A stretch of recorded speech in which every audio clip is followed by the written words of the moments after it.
രാവിലെ നമ്മൾ കോരമ്പലത്തിൽ പോയി. രാമം, ഭരതം, ലക്ഷ്മണൻ, ശത്രുഘ്നൻ. ഇനി കാണാമേ.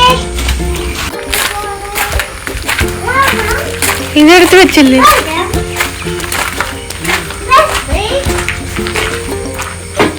ശത്രുഘ്നൻ. ഹലോ,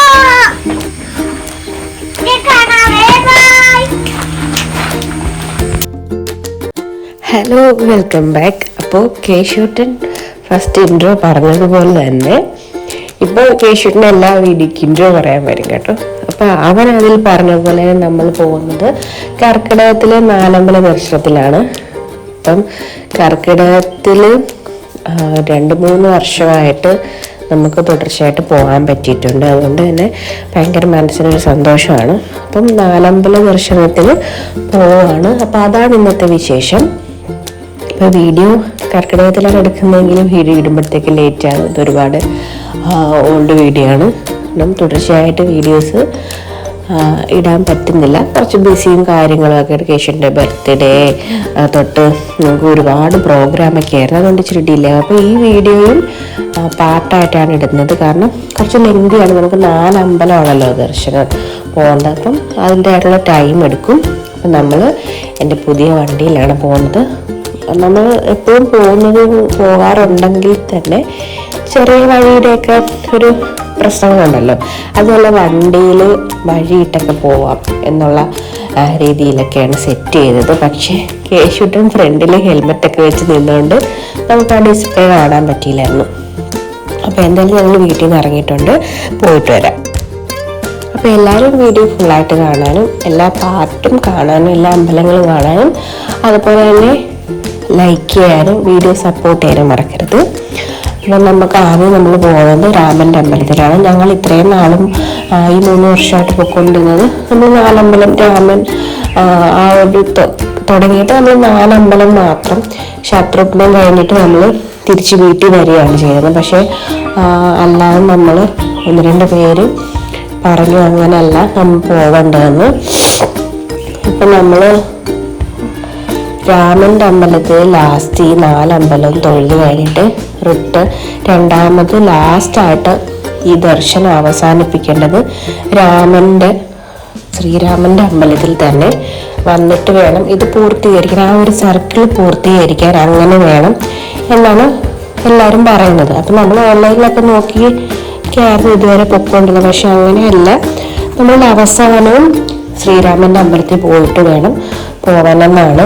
അപ്പോൾ ഇപ്രാവശ്യം എന്തായാലും നമ്മൾ ആ ഒരു രീതിയിലാണ് പോകുന്നത്. ലാസ്റ്റ് നമ്മൾ ശ്രീരാമൻ്റെ അമ്പലത്തിൽ വന്ന് തൊഴുത് മടങ്ങുകയാണ് ചെയ്യുന്നത്. അതുപോലെ തന്നെ സമയമുണ്ടെങ്കിൽ നമുക്ക് വേറൊരു നമ്മുടെ ഈ യൂട്യൂബിലും റീൽസിലൊക്കെ വൈറലായൊരു സ്ഥലത്ത് കൂടെ പോകണം. അപ്പം ഞങ്ങളിപ്പോൾ പുത്തൻകുരിശ് ആണ് താമസിക്കുന്നത്. അവിടുന്ന് പിറവം വഴിയാണ് പോകുന്നത്. പുത്തൻകുരിശ് ചൂണ്ടി പിറവം റോഡ് ആ ഒരു റൂട്ട് വഴിയാണ് പോകുന്നത്. രാമൻ്റെയും ശത്രുഘ്നൻ്റെയും അമ്പലങ്ങൾ അടുത്തടുത്താണ്. പക്ഷെ നമ്മൾ എളുപ്പം കാര്യമാണെങ്കിൽ രാമൻ്റെ അമ്പലത്തിൽ പോയിട്ട് ശ്രീരാമൻ്റെ അമ്പലത്തിൽ പോയിട്ട് ശത്രുഘ്നൻ്റെ അമ്പലത്തിൽ പോകും. പക്ഷെ അങ്ങനെയല്ല, കുറച്ച് ലോങ്ങായിട്ട് നമ്മൾ ചുറ്റി പോകണമല്ലോ. അങ്ങനെയാണ്. അപ്പോൾ ആദ്യം ശ്രീരാമൻ, ഭരതൻ, ലക്ഷ്മണൻ, ശത്രുഘ്നൻ, അങ്ങനെയാണ്. ലക്ഷ്മണൻ്റെ അമ്പലം കുറച്ച് ലോങ്ങാണ്. അത് കഴിഞ്ഞിട്ട് ലാസ്റ്റായിട്ട് നമുക്ക് ശ്രീരാമൻ്റെ അമ്പലത്തിലോട്ടുള്ള യാത്ര തുടങ്ങി കഴിഞ്ഞിട്ടുണ്ട്.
വേറെ വഴിയാണ് വന്നത്. കഴിഞ്ഞ പ്രാവശ്യം പോലെയല്ല, വേറൊരു റൂട്ട് വഴിയാണ് വന്നത്. ആ പോകുന്ന റൂട്ടൊക്കെ നല്ല ഭംഗിയാണ് കാണാനായിട്ട്. മൂവാറ്റുപുഴ ആ ഒരു സൈഡൊക്കെ ആയതുകൊണ്ട് നല്ല ഭംഗിയാണ് കാണാനായിട്ട്.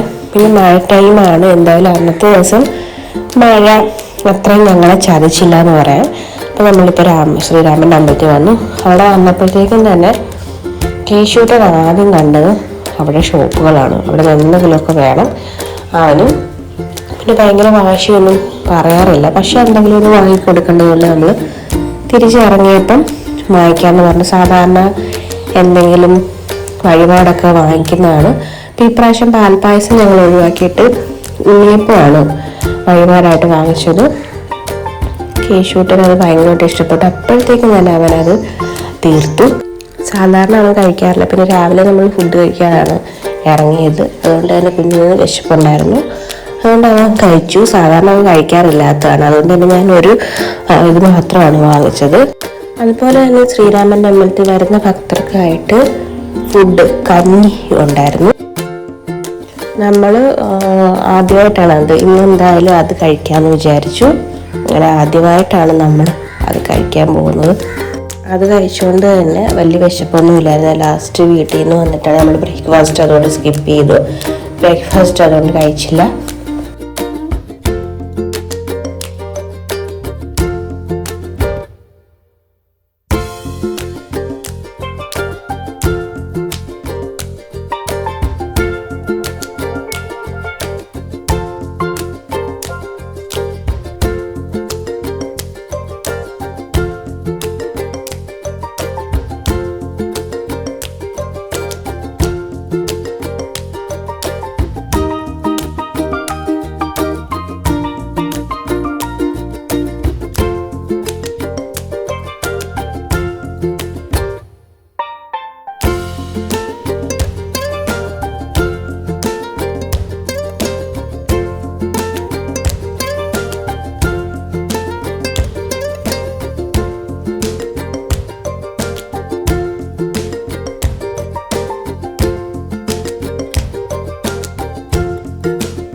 ഇതിനു മുമ്പത്തെ നാലമ്പല ദർശനത്തിന്റെ വീഡിയോയിൽ ഞാൻ പറഞ്ഞായിരുന്നു ഇവിടെ മീനൂട്ടുണ്ട്, ഫുഡുണ്ട് എന്നൊക്കെ കാര്യങ്ങളൊക്കെ പറഞ്ഞിട്ടുണ്ടായിരുന്നു. അപ്പം നമ്മൾ ഇപ്രാവശ്യം ഫുഡ് കഴിച്ചു. മീനൂട്ട് 10 രൂപ അങ്ങനെ കണ്ടു ചാർജ്. നല്ല ഒഴുക്കുണ്ടായിരുന്നു. മഴ സമയം ആയതുകൊണ്ട് നല്ല വെള്ളവും ഒഴുക്കും. അങ്ങോട്ട് ഇറങ്ങുന്ന വഴി ഭയങ്കര ഡേഞ്ചർ ആയിരുന്നു. പക്ഷെ കേശുട്ടിന് ഭയങ്കരമായിട്ട് അവിടെ ഇറങ്ങണമെന്ന് വാശി പിടിച്ചുകൊണ്ട് ചേട്ടനൊന്ന് ജസ്റ്റ് ഒന്ന് കൊണ്ടുപോയി അവനെ. അതിനുശേഷം നമുക്ക് അവന് ഒരു കളിപ്പാട്ടവും പിന്നെ അതിൻ്റെ ആ ഒരു വഴിപാടും മേടിച്ചിട്ട് നമ്മൾ പോവുകയാണ്. പോയിട്ട് നമ്മൾ ലാസ്റ്റ് എല്ലാ അമ്പലങ്ങളിലും തൊഴുത് കഴിഞ്ഞിട്ട് ലാസ്റ്റ് ഒന്നുകൂടെ നമ്മൾ ഇങ്ങോട്ടേക്ക് വരും. അപ്പോൾ ആ വിശേഷങ്ങളും വീഡിയോയും നമുക്ക് അടുത്ത പാർട്ട് 2-ലായിരിക്കും. ഇപ്പോൾ ശ്രീരാമൻ്റെ അമ്പലത്തിൻ്റെ ദർശനം കഴിഞ്ഞ് നമ്മൾ ഭരതൻ്റെ അമ്പലത്തിലേക്ക് പോവുകയാണ്. അതൊരു തീരെ പഴയ കാലത്ത് ഒരുപാട് പഴകിയ ഒരു ക്ഷേത്രമാണ്. അതുപോലെ തന്നെ ചെറിയൊരു അമ്പലമാണ്. അപ്പം കേശുട്ടിനെ കൊണ്ടൊന്ന് അങ്ങോട്ടൊന്ന് പോയിട്ടുണ്ട്. അതിനുശേഷം നമ്മൾ പോവാണ്. അപ്പോൾ അടുത്ത വീഡിയോ നിങ്ങൾ മറക്കാതെ കാണണം. ഇതിൻ്റെ മുമ്പ് നമ്മൾ ഈ നാലമ്പലത്തിന് വന്ന വീഡിയോയിലൊക്കെ നമ്മൾ ഇവിടെ ഈ പുഴയിൽ ഇറങ്ങുന്ന വീഡിയോ ഒക്കെ ഉണ്ടായിരുന്നു. ഇപ്പം നമുക്ക് ഭയങ്കര ഡേഞ്ചറാണ് ഇറങ്ങാനായിട്ട്. ഭയങ്കരമായിട്ട് നോക്കിയിട്ട് വേണം ഇവിടെ ഇറങ്ങാനായിട്ട്. അപ്പോൾ അങ്ങനെ നമ്മൾ ഇവിടുത്തെ പോവുകയാണ്. അപ്പോൾ വീഡിയോ സപ്പോർട്ട് ചെയ്യാൻ മറക്കരുത്. അടുത്ത പാർട്ട് 2 നമ്മൾ ഭരതൻ്റെ അമ്പലത്തിലെ വിശേഷങ്ങളും കാണാൻ മറക്കരുത്. അപ്പോൾ അടുത്ത വീഡിയോ ആയിട്ട് നമുക്ക് വീണ്ടും കാണാം.